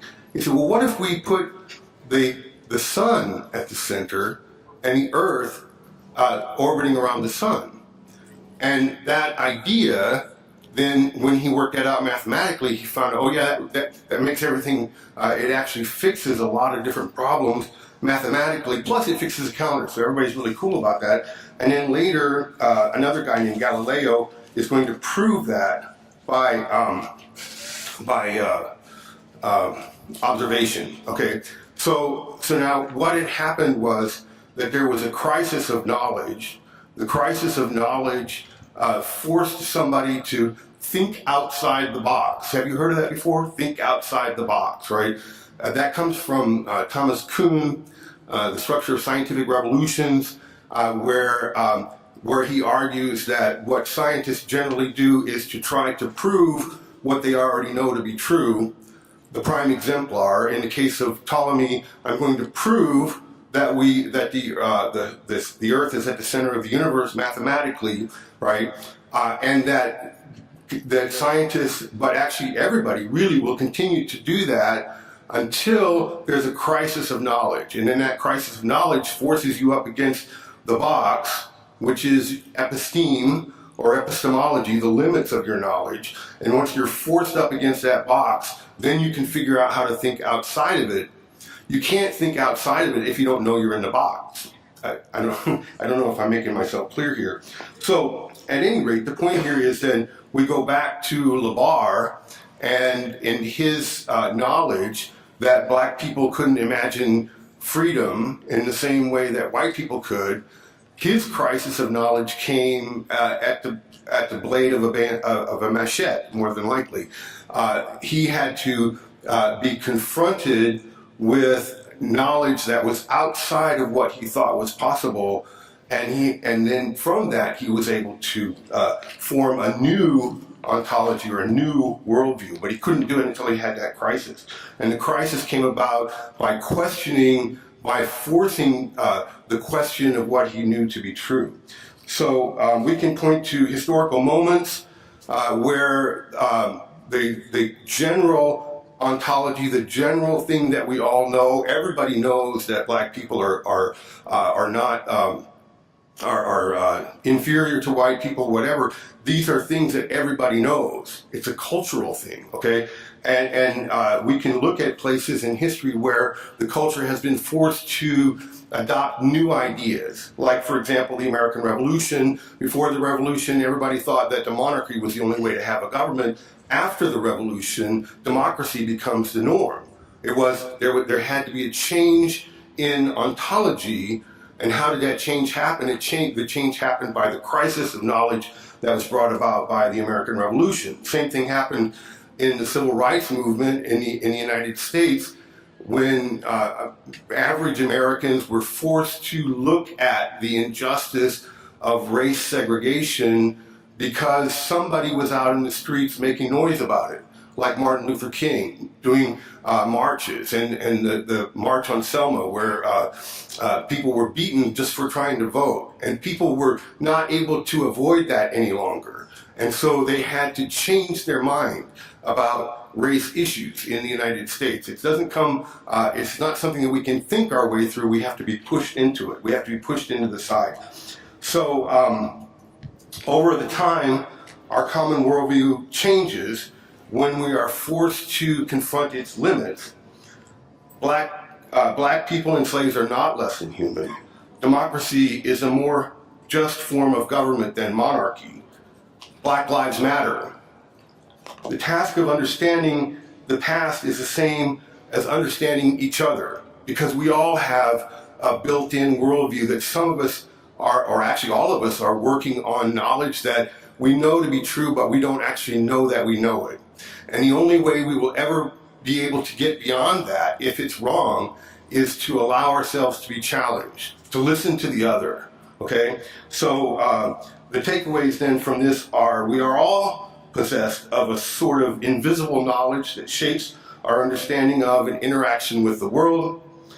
The only way to break out of our own worldview is to be challenged by facts that do not fit within our episteme or the limits of our knowledge. We have to be willing to listen.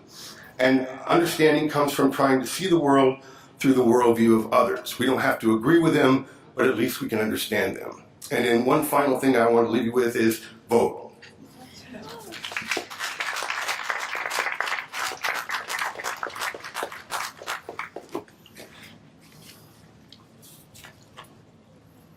What would you say are some of the societal conditions that allow for a change in ontological knowledge to be accepted by society?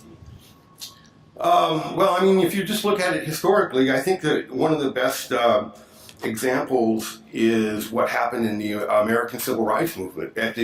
Say going back to 1950, say 1954, there was a lot of racial injustice and segregation that was happening in the country, and most people actually knew, but they didn't really care because it didn't really affect them, and it wasn't put in front of their eyes. And then somebody came along and made it something that you couldn't miss, something that you couldn't deny, right?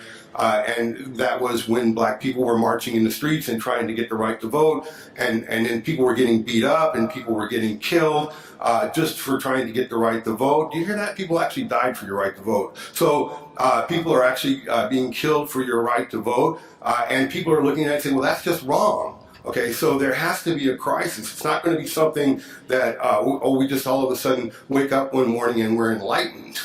and that's one of the reasons why I think that when we look today at, for example, I brought up the Black Lives Matter movement, right? The Black Lives Matter movement, many people are very resistant to that. They say, oh, they're just a bunch of thugs. They're just a bunch of troublemakers, and they hate cops and all that sort of thing.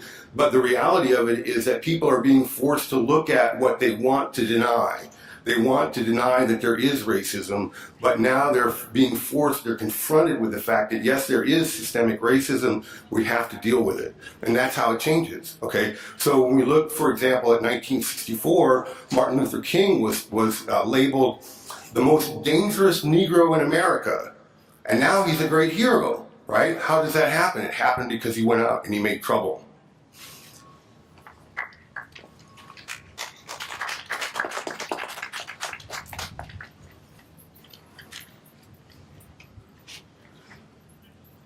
See if I can say this right. Do you feel that in a time, all of the change that you've mentioned, most of the time those changes had to take place with upheavals and death and violence and a lot of negativity. Do you think in a time of modern day, can we possibly do this without those kind of upheavals? I don't think that we can do it without our fundamental beliefs being challenged, and the response to the challenge to fundamental beliefs is always going to be negative. But I don't necessarily think that it has to be violent. Because if you look, I mean, a lot of people today are making comparisons between how polarized we are now and how polarized the country was in the 1960s. But in fact, in the 1960s, there were riots in the streets, there were bombings on campus. It was a lot worse in terms of violence than it is now. Okay, so I think that it may be possible for us to make changes without violence, but we certainly can't make changes without becoming uncomfortable.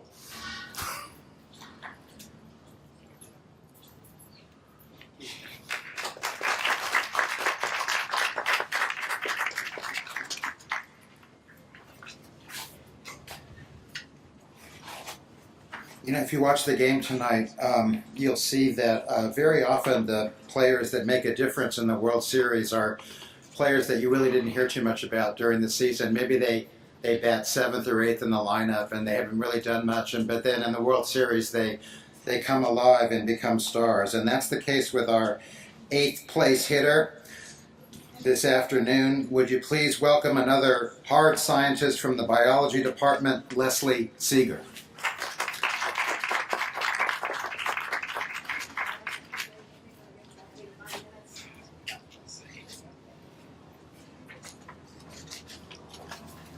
Okay, does this work okay? I'm not used to using these.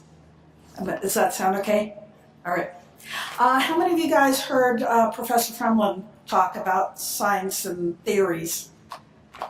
Okay, so some of you were here. Okay, unfortunately I was teaching, so I wasn't able to hear that, but he talked a bit about the process of science. What I thought I would focus on is a kind of a, what do I say, untruth that's become more and more prevalent in this country at least, and that's pseudoscience. And that pseudo means it's sort of not the real thing. It kind of pretends to be. So pseudoscience is when things seem very sciencey. And often that appearance of being scientific can fool people who are not scientists. And I thought I would focus a bit on some of the consequences of people falling for pseudoscience. And one of the things I came across, I brought several examples, so I'm going to keep an eye on my notes here for that reason. That one of the things I came across was one of the surest way to spot fake science is to know as much as possible about the real thing. And so I wanted to start by talking a bit about what is science and what is pseudoscience, and then talking about some of the things that have resulted from people not understanding the difference. So science is both a set of facts that we have accumulated, but more importantly, it's the process of how we go about gaining that knowledge. And science is a series of methods, and the speaker right before me, Keith, was talking about some of the older ways people approach science, which was attempting to prove something. But currently, the way science is done is we try to line up all the other possible explanations and disprove them. And in that case, we accept our explanation as the only one left, rather than doing what people used to do, was go out and try to prove something. One of the ways you can tell real science is it is accepted by other scientists, and it leads to more questions and more research. It gives practical knowledge that what's learned shows up in professional publications and presentations. It can also change the way we think. For example, there are cases where people's culture, like keep pointing out, our culture influences even how we do science. So Stephen Jay Gould used to regularly write articles that have been made into books about how science has changed as people began to understand nature and natural phenomenon and get away from their cultural influences. For a good example is, for many, many years, animal behaviorists thought that primates were patriarchal societies. And this was a reflection of culture, because this was mainly men doing the research, and that was the culture they were familiar with. So even if they weren't looking to prove it, the questions they asked tended to lead them to finding supporting evidence. And then more women entered the field of animal behavior and started looking at the world in a different way, and discovered that many of these primate societies were actually matriarchal. So science is continually evolving. But there's a basic way we go about answering questions that relies on a large body of evidence, of being able to rule out other explanations. Now, pseudoscience, on the other hand, tends to look for items that support their explanation for a phenomenon. So if you go back 100 and 200 years ago, what scientists may have been doing sometimes would be what we call pseudoscience now. But not always. There were brilliant scientists even long ago. Pseudoscientists tend to stick with their hypothesis, their explanation, and refuse to give it up. Nothing is going to convince them otherwise. Real science, evidence will get a real reputable scientist to say, you know what, maybe I approached this wrong. Maybe the sun doesn't rotate around the earth. Let me think about this another way. And a good example of that is treatment for ulcers.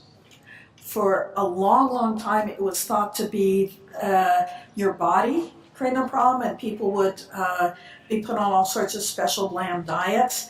And then one researcher came up with a hypothesis that's actually bacteria. And there was a lot of resistance at first because this was different, and people are people. But eventually the evidence prevailed, and it's now a very successful way to treat ulcers is by treating the bacteria, which has been identified as H. pylori. And the other things with pseudoscience is it often benefits the person who is selling it. And some of the discussion that I came across was about financial benefits. So you may be selling a product that's going to cure some disease, and you could be making a lot of money. But that's not always the case. Sometimes you're just selling emotional validation for your point of view. Okay, pseudoscience often is persuasive because individuals have just enough knowledge of science to make non-scientists think that they know more than they do. Sometimes you'll have a case like a very famous Nobel Prize winning scientist in one field decides he's got a brilliant idea in a field where he has no training. And this would be Linus Pauling and vitamin C. And so here we are all taking so much vitamin C because Linus Pauling won a Nobel Prize and he told us to. Linus Pauling was not a biologist. So there's a lot of pseudoscience associated with that. The other part of it to consider is a lot of the people who are doing this aren't out to pull a scam. They actually really have their hearts in the right place and think they're doing the right thing. That doesn't mean that they know what they're talking about or they're giving good advice. There is also placebo effect, and that is very real, where, for instance, you take a substance and you feel better, and you may really feel better, but it's not any inherent properties of the substance, but it's your belief in it. And that is real. And that may be harmless, but sometimes it can be harmful. Another thing I wanted to mention is people tend to think, well, it's natural. This is a big thing now. Take natural products, natural medicine. It's natural, nature, it's safe. You guys ever heard of opium? Okay, I want to talk specifically about what are some of the problems when people follow pseudoscience. Financial costs, and I'm focusing a lot on health things, but I'll mention some others. A lot of herbal supplements, people spend a lot of money. A very minimal example is you're wasting your money on something that's useless. A number of tests were done on herbal supplements, and in one study in Canada, a third of them were found to be substitutions, not the substance that they were sold as. We now do DNA fingerprinting to identify components of some of these medicines. Many of them are simply filled with powdered rice or weeds. New York State also did this and had similar results and actually brought lawsuits against some of the vendors. On a more extreme case, people pursue quack cures. Examples are a man who had prostate cancer and was so desperate that he had spent $50,000 before he decided that this was not the way to go, and he regretted that he didn't do more conventional medicine. Another man discovered his wife was spending all their money on natural therapies, and he didn't figure it out till after she died, and he had to sell the house. There's stories of children who have to quit college because their family's gotten so much debt. A recent example that's been in the news is alkaline diets. You guys might have seen this, alkalize your body. This is pretty wacky stuff. First of all, any food you take goes through a very acidic environment, so whatever you start with is going to be adapted by your body. Your body has all sorts of mechanisms to keep the pH in balance. And then when you look at some of the recommendations from some of these sources, they'll give you some very acidic substance and tell you eat this to alkalize your body. So makes no sense. There was a case of a young Army officer in England who had cancer, and she was desperate to try to find a cure. So she signed up for treatment with a guy who did the alkalizing your body pseudoscience. And basically his treatments consisted of giving her IV baking soda. It did not cure her cancer, but he wanted $3,000 a day to treat her. She raised a GoFundMe and spent a lot of money on treatment that did not help her, and she died of cancer. Another question is, we're all paying more and more for medical treatment, and managed care companies are passing that back to us. At what point is this a cost that is kind of a waste of our money? I'm going to go and not be able to afford a legitimate treatment because a whole lot of money is going to cover treatments that don't work. Some of the most egregious examples have to do with cancer. Recent research shows that 70% of cancer patients use alternative therapies. Some of those can be harmless.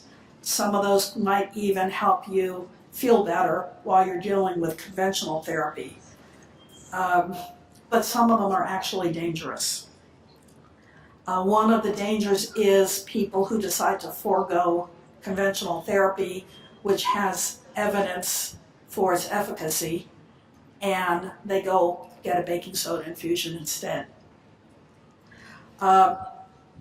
There's somewhat widely known in San Diego Gerson Clinic for cancer therapy based on some guy made something up in the 1920s, and believe me, medicine is not the same as it was in the 1920s. Well, they can't operate in the US anymore, so they operate in Tijuana. People still go there. On my neighborhood Facebook page, somebody asked about the place in Tijuana, and all these people started writing the Gerson therapy. It's so wonderful. Well, Gerson therapy is based on healthy eating, which is very reasonable, and coffee enemas, which not only does nothing to treat your cancer, but has caused a number of people to die because it causes electrolyte imbalance. And when you're already sick from cancer, you don't need to stress your body more. Another popular therapy of mine, because naturopaths is, and these are people who have very little scientific training, they produce caustic agents to burn away your cancer, and there have been people who've been so convinced that this is somehow better than conventional medicine that there are a number of cases where basically their whole face has been burned off. They put these very caustic chemicals, and they're in pain and they're miserable, and the naturopath who really isn't trained says, oh no, just wait it out, don't go to the regular doctor, they don't know what they're doing. One woman needed 17 plastic surgeries to reconstruct her face.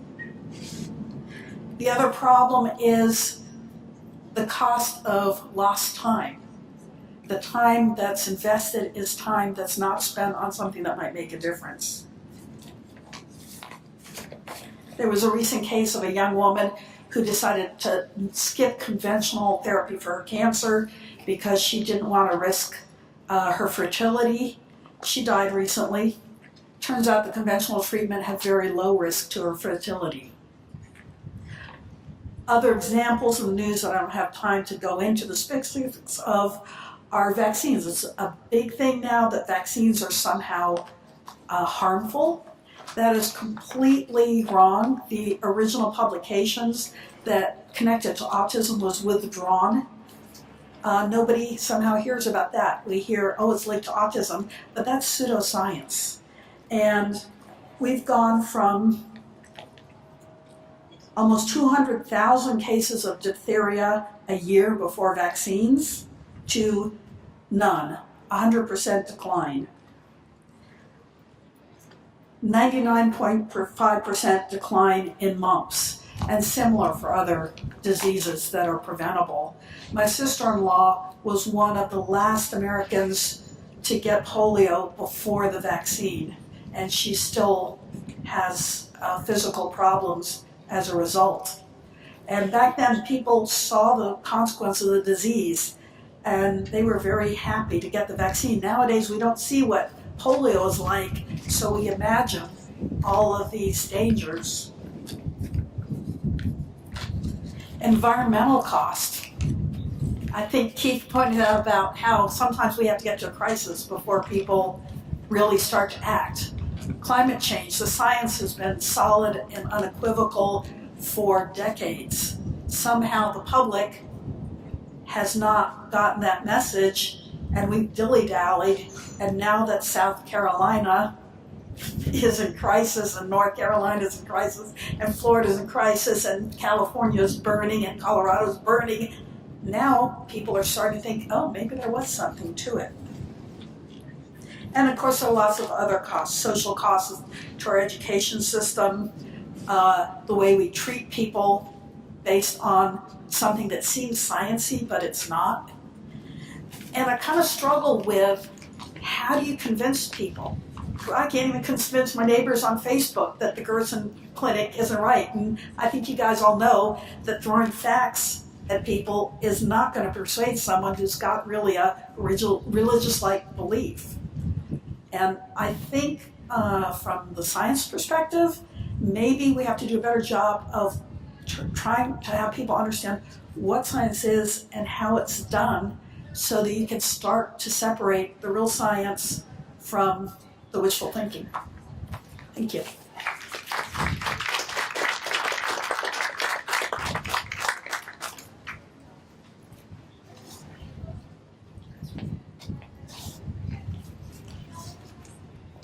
Hi, I'm Brianna Parker. I had a question concerning, we were discussing the effects of a placebo, and I was considering how fake news in a way is like a placebo for, the community and society, in that it calms us and it helps us, not realize the depth of what we're going through, and then it sates us in a way. And I was wondering how people who want to take the placebo, who are encouraged by themselves to take that placebo, should be convinced otherwise. Okay, that's an interesting question. I think, first of all, I would probably use the term placebo differently. I think the way you're using it, I would probably use the term opiate. And Marx said that religion was the opiate of the masses, and after I lived in Brazil for a while, I said soccer is the opiate of the masses. It's sort of that calming effect. Placebo is really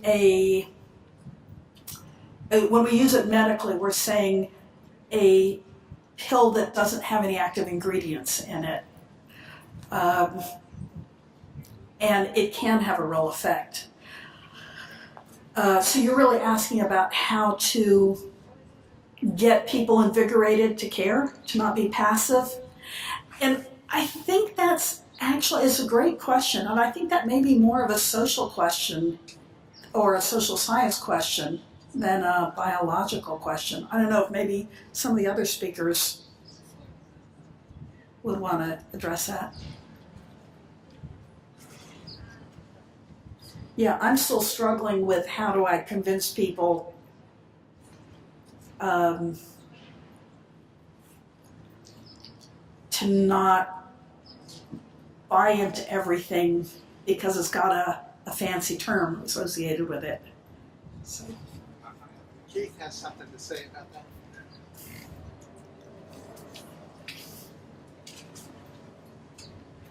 Okay, so you kind of open up for this. The way to counteract a big lie is with a big truth.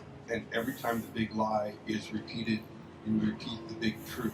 Because people will be just as affected by hearing the big truth over and over again as they are hearing the big lie over and over again. So the the way to combat the big lie is with the big truth and to be very vocal about it.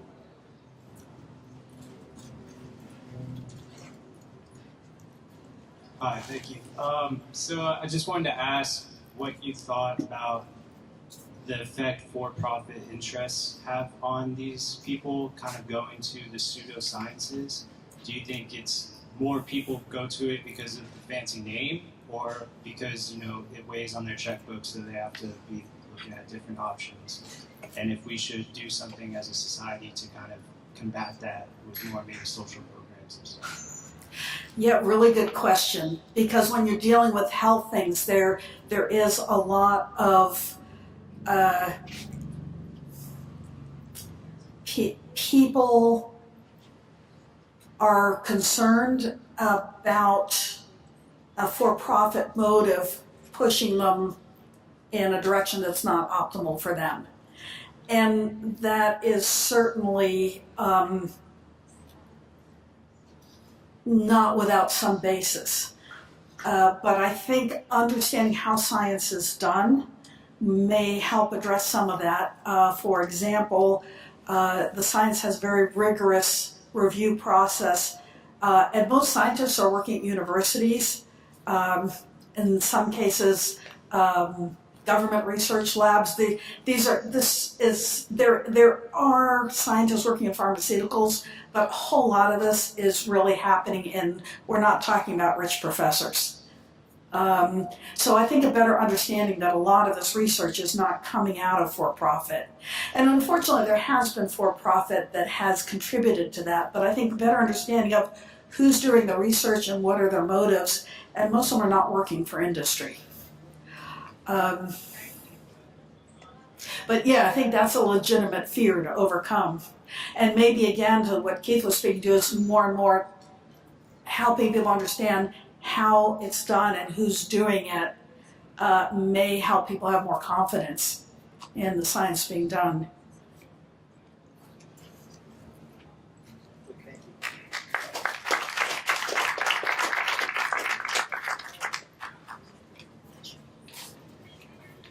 So we are literally just a couple of minutes from turning this shindig over to the students. We have an open mic here for you. Even though the faculty is almost done with their presentations, I want to say that we do this not for ourselves and not to listen to ourselves speak, but we do it because we hope that it'll spark something in you. So I wonder if you could please join me now in thanking all of the faculty participants today.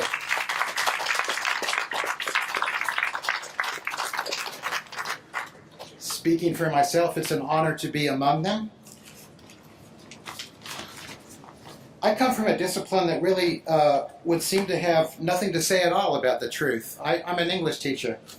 And in fact, one of the things that we study in classes is fiction and poetry.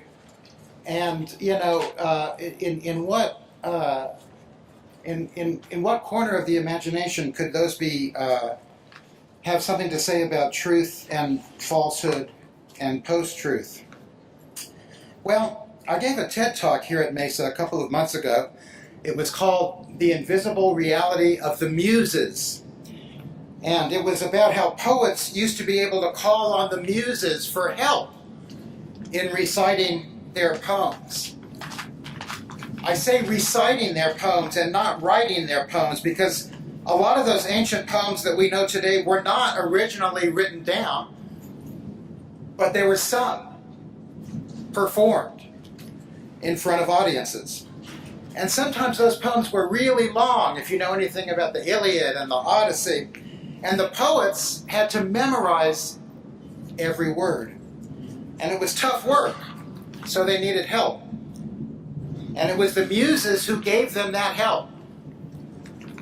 And in the ancient poem that talks about the muses the most, called the Theogony, Hesiod quotes the muses as saying, "We know how to say many false things that seem like true sayings, but we know also how to speak the truth when we wish to." And I think that has something to do with our topic today, because back then, there wasn't such a division between truth and falsehood. And actually that was true all the way up until Plato. You've heard of Plato. He wrote a famous dialogue called The Republic. What did he do in The Republic? He kicked the poets out of his ideal republic. He thought all of this craze about memorizing poems had gone too far. Students had to study the written language, then still very new, and they had to learn how to read it and write it. As we do, of course. But back then there was a little bit more to what Plato was saying, because people were still invested in the oral tradition. And when people are like that, there really isn't a way to say that they were one thing and the oral tradition was another thing. Or that they could stand apart from the tradition and analyze it and critically think about it. Or that they should break the hypnotic spell of memorization and instead direct their thoughts to critical thinking. None of that was possible. We weren't in the post-truth age, we were in the pre-truth age. And there was something great about that, to me. Because while it's true that memorized poems used to be a big part of the curriculum, we don't really do that anymore. It used to be that students were forced to memorize and recite poems in their English classes. And there were all kinds of fancy theories invented to show the benefits of that activity. Memorizing poems would make us better people. Or maybe it would expel all our bad impulses and thoughts. Or maybe memorizing poems would just help us to remember other things. Except around the mid-20th century, these theorists were forced to admit that the only thing memorizing poetry was good for was to memorize more poetry.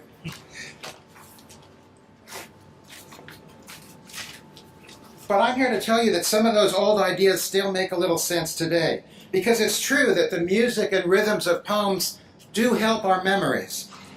And they can also boost our self-confidence in being able to remember and thus distinguish ourselves as fully human beings, using all of our five senses off the grid, as they say, apart from our devices and technologies. And there's one more thing, for as long as it's performed. A memorized poem is something nobody can take away from us. You'll always have it. And the memory of poetry can give solace, as in this lovely early poem that I discovered when I was first coming into poetry in college, and which now means a lot to me as I am about to retire. It's called The Lake Isle of Innisfree from William Butler Yeats, and it goes like this. I will arise and go now, and go to Innisfree, and a small cabin build there, of clay and wattles made. 9 bean rows will I have there, a hive for the honey bees, and live alone in the bee-loud glade. And I shall have some peace there, for peace comes dropping slow, dropping from the vales of the morning to where the crickets sing. There midnight's all a glimmer, and noon a purple glow, and evening full of the linnet's wings. I will arise and go now, for always, night and day, I hear the low sound of lake water lapping by the shore, while on the roadways or on the pavement gray, I hear it in the deep heart's core. Thanks for coming today. Please stay around and listen and talk to each other. We have Mark coming up as a representative of the ASG. Thanks a lot for coming. Please, in 2 weeks, vote. Thank you.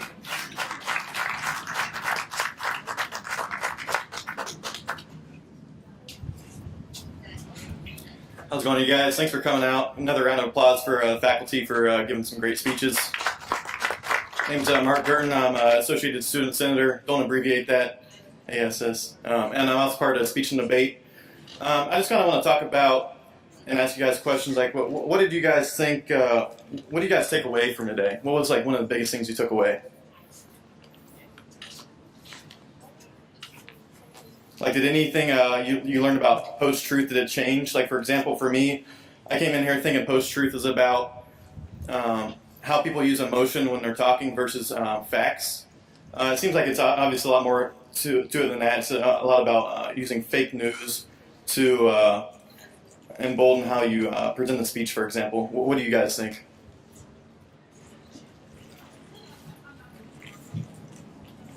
Do you think like emotion, whenever you kind of get in, I don't want to say arguments, but in maybe debates, since you're doing speech, do you think that plays a part in like kind of tailoring the truth for you, or do you like think like emotion is something you kind of cut away completely? Like, what would you say is too much or too little? When I personally speak, I try to use like little emotion if I can. I like to use comedy maybe, but I've noticed at least in like debate, we use a lot of people pretty much who win are usually the most persuasive, and it's because they're usually really emotional when they present their speeches. But yeah, I'd say, like me personally, I prefer less emotion and just getting down to the hardcore facts. But a lot of times you can't really get the hardcore facts because you don't have the time to do the research for whatever you're going to be talking about. Anyone else have any comments on post-truth and how it changed before and after these speakers? Go ahead. I think what I've taken away from this was that as a person, I'm going to have to be particularly patient with how society is going to come about reaching truth. And I think that we all, especially newer generations that are coming into the world and developing their own careers, they're going to have to constantly ask themselves questions. They're going to constantly have to ask other people questions and then be ready for ridicule, be ready for any negative confrontation, because that's the only way we're going to get about to change. And I think that's frustrating, but that's the only way that I can see change happening. And if I want to live in a world that has truth, I have to accept that. No, I totally agree. You gotta ask the hard questions that may or may not be like politically correct. I mean, you can frame them that way, but like for example, we had a speaker about Brett Kavanaugh. A lot of people like say as a male, right? I don't necessarily agree with Christine or Mrs. Ford about her allegations. There's going to be a lot of meta assumptions that I'm a sexist, for example. Kind of forgot where I was going with that, but yeah, what you're saying, I agree with that. Also, what I thought some of the professors assumed is there's no benefits to post-truth. I guess it's kind of like my counter argument. You're saying that I said that I don't really agree with emotion, but I also see the benefits of emotion. For example, when let's say women's rights, for example, I think post-truth has benefited women's rights because I don't think all facts, like some facts, who cares about all the facts? For example, on average, men have like higher bone density and increased strength versus average women. So if I'm Amazon hiring men versus women, and how women get paid for 70 cents to the dollar, I mean, some facts you got to say, who cares about that? I think that's some of the benefits of post-truth, and the fact that not all facts we should really care about. That's kind of controversial subject, but what do you guys think about any other benefits of not always looking at the hardcore facts and just looking at the fact that human rights, you don't really need facts in accordance to that? What do you guys think? I think that sometimes what passes as truth just happens because people are lazy and people are just ready to accept the mainstream view of things. And so what I think might be valuable about post-truth is somebody who is willing to challenge the mainstream, willing to challenge the consensus view of things. And very often they're going to be laughed out of court, laughed out of the media, or perhaps criticized on Facebook or something. But you do have to have the courage of your own convictions in order to assert something. It would help, obviously, if you had some evidence to back you up. But still, that instinct to challenge the mainstream, I think, is valuable. No, I totally agree. That kind of gets into my next question. What's some of the biggest causes of post-truth? For me personally, I think it's peer pressure. A lot of people are afraid to be not to be politically correct, for example, like on social media. And another big cause is, like he was saying, it's very easy to just read a claim on a news site and not even read the article and just be like, okay, I believe this now. What are some other big causes of post-truth that you all think about?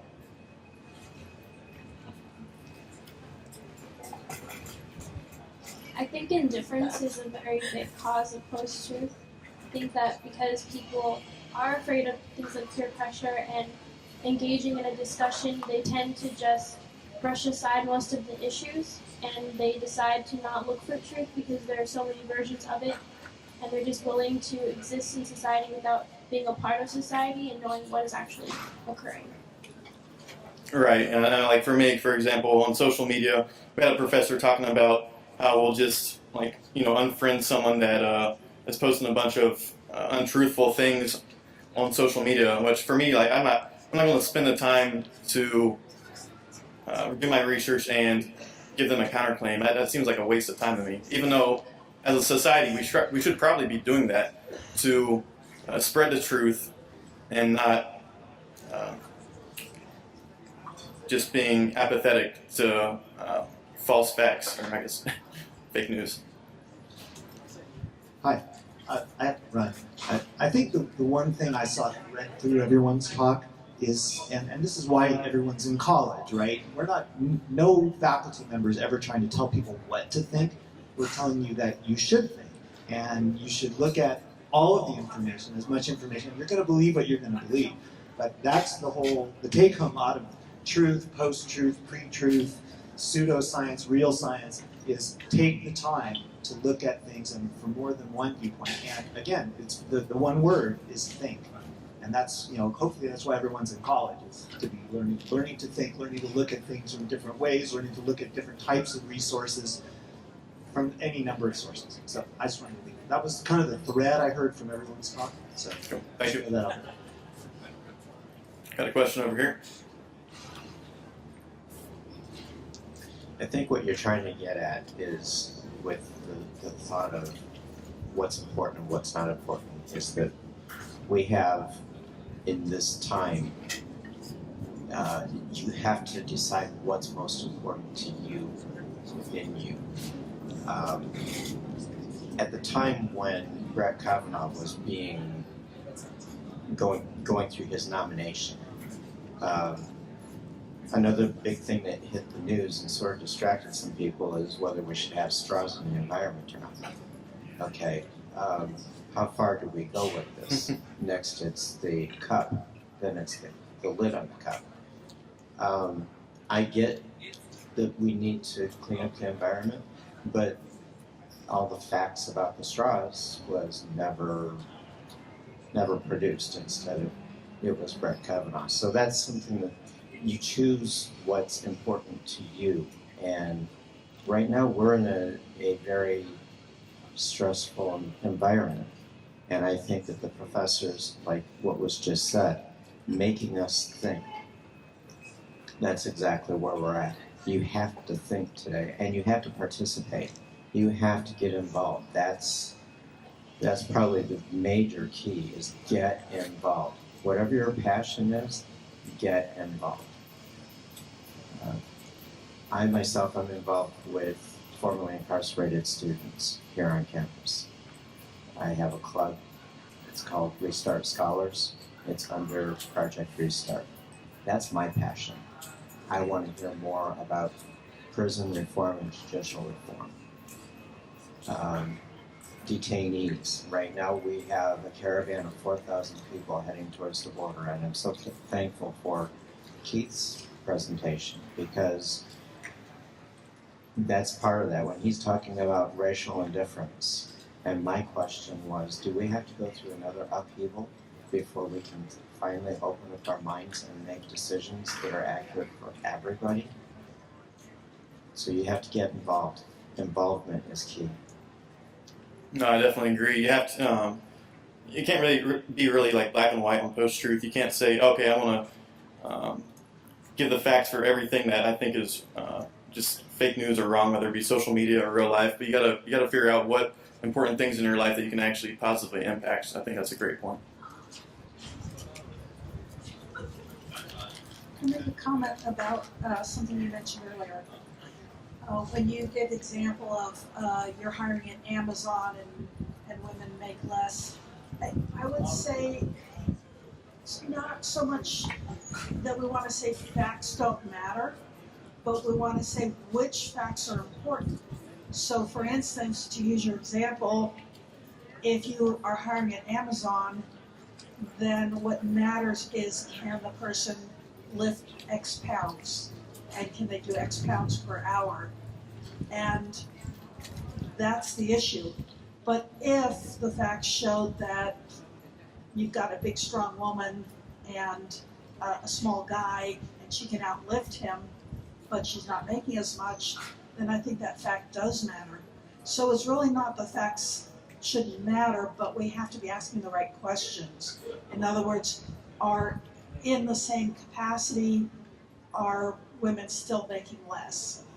Or is there, are there different explanations? So, yeah, again, to use your example, maybe the question we should be asking is Amazon hiring based on work performance? Or is Amazon hiring based on assumptions about work performance? So I think we have to be careful to really ask the right questions.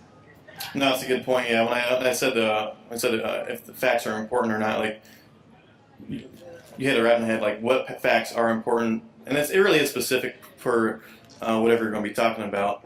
But yeah, I think for like human rights, for example, just as a whole, like you still got to ask what facts are really important at the end of the day. And like I said, I think that's why post-truth does have some benefits. Well, I guess I kind of contradict for myself, but let's see here. Let's move on. Let's see here. Well, I guess what things do you guys expect to learn today that you didn't learn? Anything you wanted to learn about that nothing was really brought up about, or not really? So I feel like we had a wide range of subjects or faculty that teach subjects, touch on a variety of different things. Nothing? All right. Got any more questions or anything, or is that pretty good? All right, thanks again, you guys. I actually do have one response. Somebody asked me about something that I didn't talk about, was anti-intellectualism in history, and the fact that in the United States we don't tend to think of people who know facts as being either socially worthwhile or whatever they are, the Poindexter or whatever it is, and that we tend to distrust experts. Thanks for coming. Thank you. All right, thanks you guys.